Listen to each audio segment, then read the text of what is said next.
pinagsasabi mo dyan, ano na pala yan ha? Niloloko mo na ako. Kasi hindi ko alam.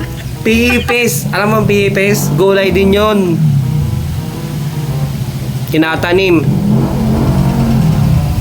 Hindi ko alam. Kasi iba kasi salita. Kung sa Tagalog, sitaw. Kita mo? Binibinta mo na ako. Wala ka talaga. Yeah. Mga yan pala, sitaw lang. Kita mo, pangalan lang kasi kakaiba eh. Alam mo, yung laka naman, yung sabihin laka, gulay din yon. At Tagalogin mo, makilala ko. Langka.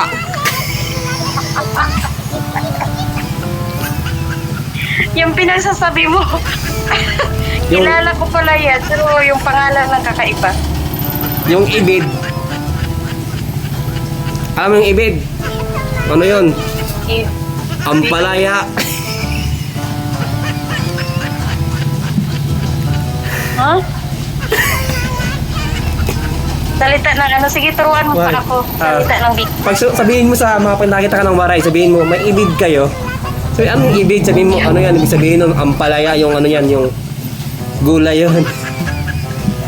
Ayusin mo to sa akin, baka mamaya pagsalita ko, tatawanan ako, iba pala ang Hindi. ano yan, ha? Halo. Iba meaning. Alam mo yung halo? Iba meaning. Oh. Ano yan sa Tagalog? Yung halo. Kangkong.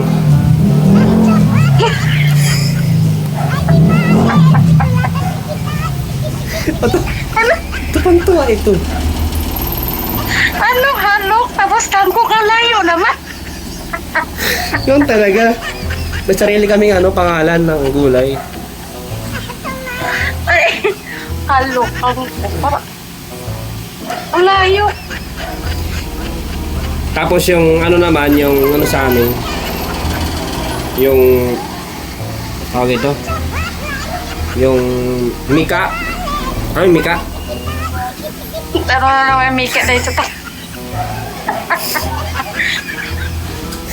Ano yun sa Tagalog? Yung mika, labong. Labong yun. Mika lang. Ang lalayo. Hindi. May napanood nga ako na ano eh. May napanood nga ako na ano, sabi nung isa, ano ang English ng tarpaulin? Oh. Sabi Ano naman, sinagot? sabi nung ano, may sinagot siya na iba eh. Sabi hindi, mali. Ang English ng tarpaulin, trapal.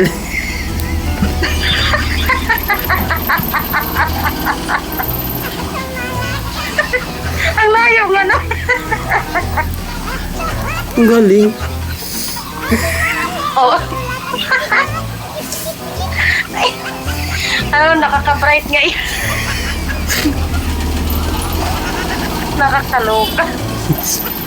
O, di, binigyan siya. Sobrang talin.